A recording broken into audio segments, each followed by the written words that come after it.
Have you ever sat at the table, maybe with your hands wrapped around a drink that's gone cold, wondering, when did we stop talking the way we used to?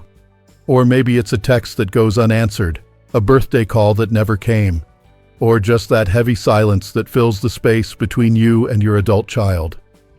If that sounds familiar, I want you to know, you're not alone. You've spent decades giving, loving, worrying, and showing up. You changed diapers, stayed up with fevers, and made sacrifices they may never fully understand. But now, as the years pass and your hands are emptier than they used to be, you're left holding something far heavier than a toddler, the weight of feeling invisible. And here's the thing, it's not because your child doesn't care. It's not because they're cruel or selfish. It's often because they're comfortable. They know you're there, always have been, always will be. That's the story they tell themselves, until one day you stop filling in the gaps. That's when the story begins to change. Today, we're talking about something that many parents silently struggle with. How stepping back, truly letting go, and creating space can gently wake your child up to your value. This isn't about giving up.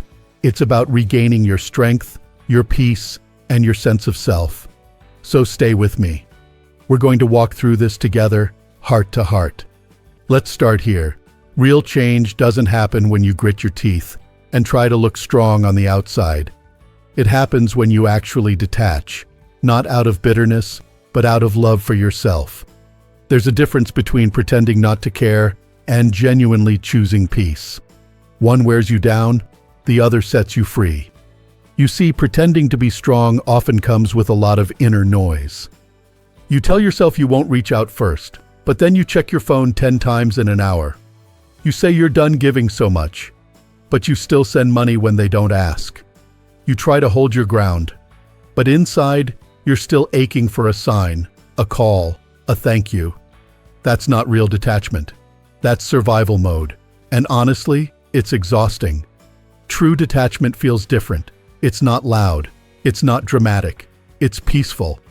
It's when you wake up and realize you don't need their recognition to know that you were a good parent. You don't need their attention to feel worthy.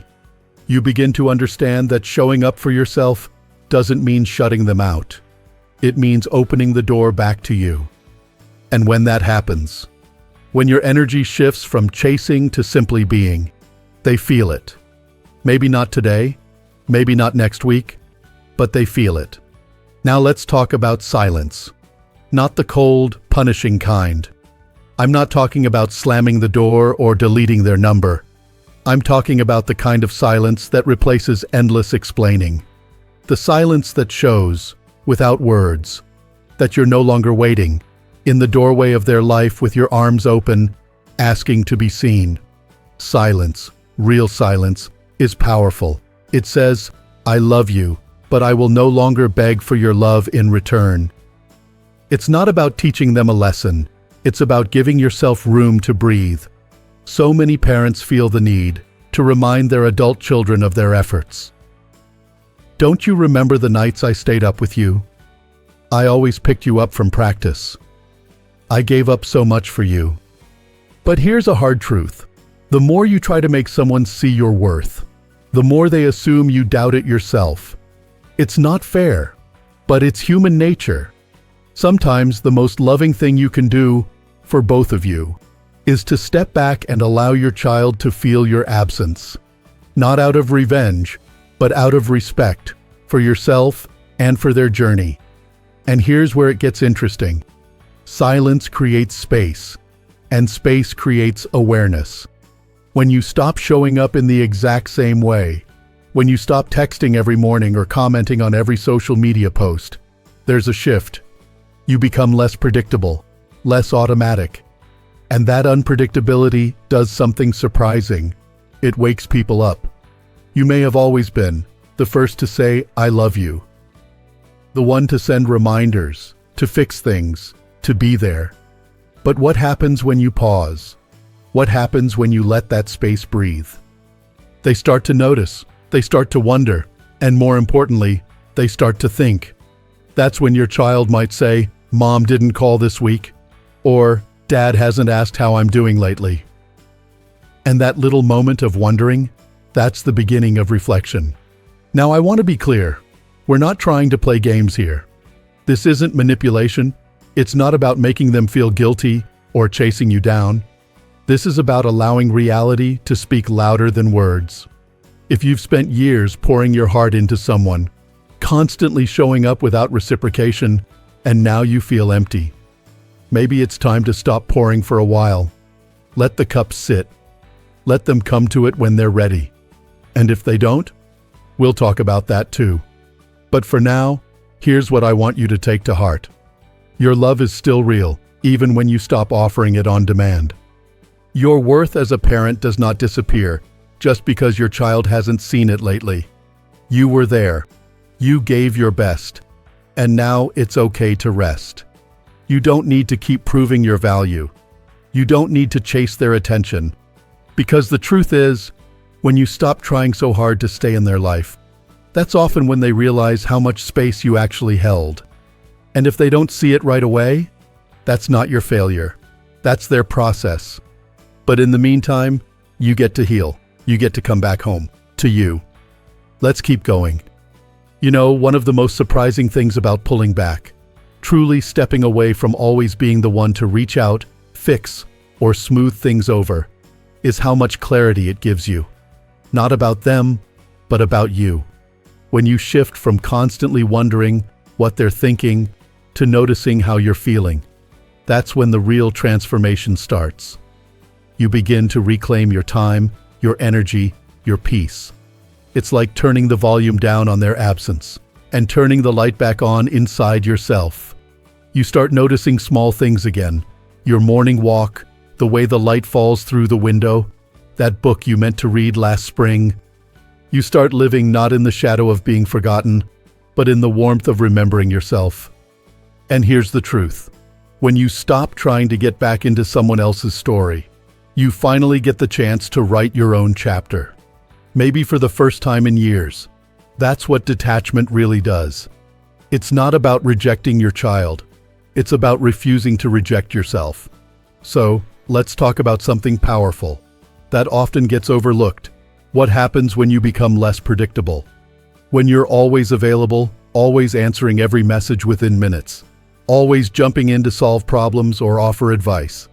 That becomes the rhythm they expect. And when people get too used to that rhythm, they stop dancing to it. They stop hearing it at all. But what if, just for a while, you didn't answer right away? What if you let the phone ring once or twice before picking up? What if, instead of giving advice the moment they complain, you just listened and let the silence do its job? That little pause, it matters. Predictability is comforting, yes, but only for those who appreciate it. When someone stops appreciating your presence, the most loving thing you can do is let them feel your absence. This isn't about being cold, it's about creating space. Because space invites reflection, and reflection is where awareness begins. Think of it like this. You're not closing the door. You're just stepping out of the room, letting them sit with their own thoughts for a while. You're letting them miss the sound of your voice, instead of trying to remind them what it used to sound like. Some parents fear that if they step back, they'll be forgotten. But oftentimes, it's the stepping back that finally makes them unforgettable. Now, I want to talk to you about something subtle, but deeply powerful, an energy shift. The kind that happens not in your words, but in your spirit. It's the moment you stop waiting for their attention and start giving that attention to yourself. It's when you stop checking your phone before bed, hoping for that "love you, mom" message. And instead, you pick up your journal and write down something you're proud of that day. It's when you stop measuring your worth by whether they called on Sunday, and instead, you call a friend who always makes you laugh, or try that hobby you've been putting off. This shift doesn't happen all at once. It begins quietly. Maybe with a deep breath instead of a reply, or a walk instead of a worry. But over time, it becomes a whole new way of living. And here's the magic in it. They can feel it, even if you say nothing, even if you still love them deeply. They can feel when your energy is no longer revolving around them. They sense when your world no longer pauses, waiting for their next move. They notice when the little things, the check-in texts, the just thinking of you notes, the comforting reassurances, stop appearing like clockwork. And when that predictable pattern breaks, they notice. Maybe not right away, maybe not even consciously, but something shifts. That's the moment their mind starts to ask quiet questions. Is mom okay? Has dad moved on? Does she still care? And those questions do something very important. They pull your presence back into focus, not because you begged for it, but because you withdrew it with grace. And I'll say this gently. It's okay if part of you still wants them to notice. That's human. That's love. But I promise you, the moment you stop waiting for them to notice is the moment they are most likely to. Not because you're trying to be hard to get, but because you're becoming someone they no longer feel entitled to. That's where your power is. We're raised to think love is about giving endlessly, always showing up, always being available. But real love, mature love, sometimes looks like letting go. Letting go of control.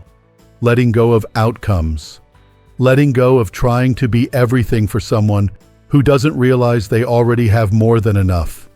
And when you finally make that shift, when you release the need to be needed, something changes in the air between you and your child.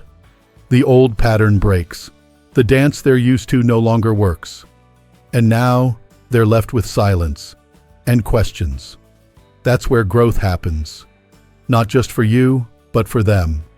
Because silence, when it's chosen with love, speaks volumes. It says, I trust you enough to figure this out. It says, I've done my part. Now it's your turn. It says, I'm still here, but I won't chase what should come willingly. You've spent a lifetime guiding your child. Maybe now your greatest gift is giving them the space to come back on their own. And whether they do or don't, you'll be okay.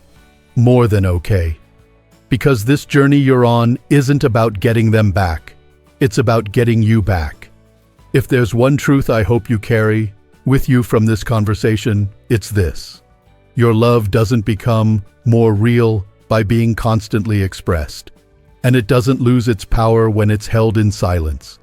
In fact, some of the most powerful moments between parents and their adult children come not through words, but through absence.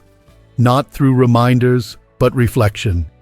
And this brings us to the question many of you may be quietly holding.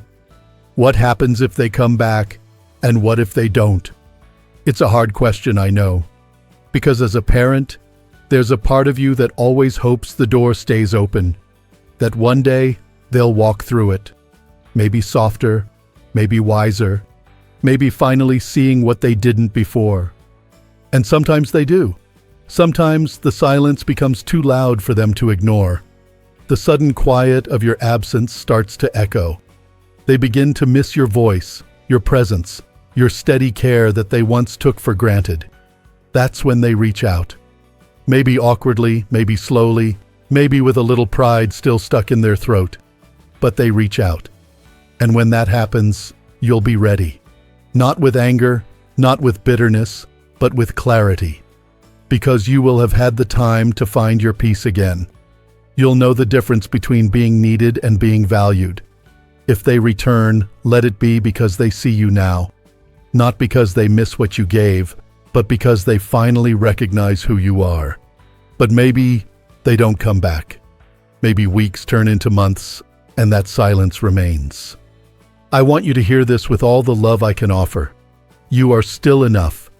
Your worth as a mother, as a father, as a human being, is not erased by someone else's silence. Their absence doesn't mean you failed. It doesn't mean you were too much or not enough. One that may not be able to meet yours right now. And while that's painful, it's also powerful. Because now you have the chance, perhaps for the first time in a long time, to live free from trying to fix, explain, or chase. You get to be the person who chooses peace over proving.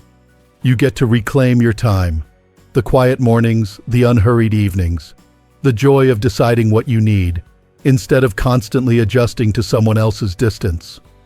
And maybe, just maybe, as you start to glow again from within, as you begin to truly enjoy your own company, your child will feel the difference.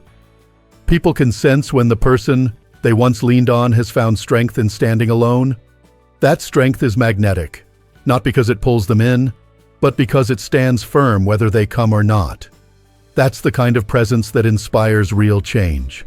Not pleading, not pressure, but quiet, grounded confidence. You see, real love doesn't say, "Come back because I need you." Real love says, "I'll be okay, whether you return or not, and you are always welcome, but never required." That's the love you deserve to hold in your heart. Now, if you found yourself reflecting during this video, I want you to know something. This process is not easy, but it is deeply healing. Some days you might feel strong and proud of the space you've created. Other days, you might feel the ache of missing someone who seems just out of reach. Both feelings are real. Both are part of the journey. Let yourself feel them. Don't rush through them. This kind of emotional growth doesn't come from pretending you don't care. It comes from caring deeply and still choosing yourself. And that's what I want for you. Not just peace with your child, but peace within yourself. A peace that says, "I did my part. I gave my best. And now I deserve rest, joy, and respect." You've already done the hardest parts, the late nights, the sacrifices, the silent prayers. You've shown up in more ways than anyone may ever truly know. That's your legacy, and no missed call or unspoken word can take that away. So, if your child comes back, greet them with love, but not with the old patterns. Greet them with the strength you've gained in your time apart. Let the reconnection be mutual, not one-sided. And if they don't come back, live fully anyway. Live with joy. Live with laughter. Live with meaning. Because the life you've built, the heart you carry, is still whole, even when others don't see it. Now, if any part of this message spoke to you today, I'd love to hear from you. Share your thoughts or your story in the comments. You're not alone, and your voice matters here. And if you found this helpful, go ahead and click that like button and subscribe to Strong Elderly Life. We're building a warm, honest, and supportive space for people just like you. People who are choosing strength, healing, and self-respect after 60. You deserve peace. You deserve joy. You deserve to feel proud of who you are, without needing anyone else to tell you so. Here's to living your best life at any age,